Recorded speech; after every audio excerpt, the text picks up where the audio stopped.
सब समझते हैं कि बड़ा सांप खुद ब खुद जीत जाता है। जहर, रफ्तार, हुकमत अमली ऐसे काम नहीं करते। आज फॉरेस्ट कोबरा बेमुकाबला ब्लैक मांबा कौन ज्यादा ताकतवर है? सबसे पहले फॉरेस्ट कोबरा। कोबरा की नस्ल में एक बड़ा सांप, अक्सर 6 से 8 फुट लंबा, कभी कभी इससे भी ज्यादा। ये एक बहादुर दिखावा करने वाला है, फिन फैलाता है, ऊंचा खड़ा होता है। न्यूरोटॉक्सिक खुसूसियात, साइटोटॉक्सिक खुसूसियात, ये जिस्म को मफलूज कर सकता है और टिश्यू को नुकसान पहुंचा सकता है। फिर ब्लैक मांबा, जो रफ्तार और दुरुस्तगी के लिए बना है, 8 से 54 फुट तक लंबा होता है।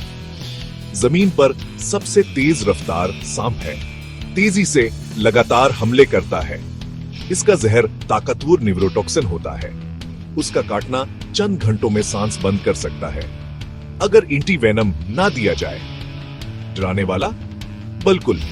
कोने में धकेला जाए तो जारहाना, मगर मुमकिन हो तो झगड़े से बचता है। तो आमने सामने की लड़ाई में कौन जीतेगा, ये हालात पर मुनहसर है। खुले मैदान में मांबा की रफ्तार और हमले की तेजी उसे बड़ा फायदा देती है, लेकिन किसी तंग जगह या करीब की लड़ाई में फॉरेस्ट कोबरा का बड़ा साइज और ताकतवर हमले काटकर पकड़ने की आदत सूरत हाल बदल सकती है। दोनों के पास महलिक जहर और बका की हुकमत अमली, काटने की दुरुस्तगी, हमले का वक्त और किस्मत भी अहमियत रखती है। खुलासा, फितरत मनसफाना लड़ाइयां नहीं करवाती। असल फातेह एहतियात और एहतराम है। रफ्तार मांबा, ताकत और मौजूदगी फॉरेस्ट कोबरा। फैसला हालात पर मुनहसर।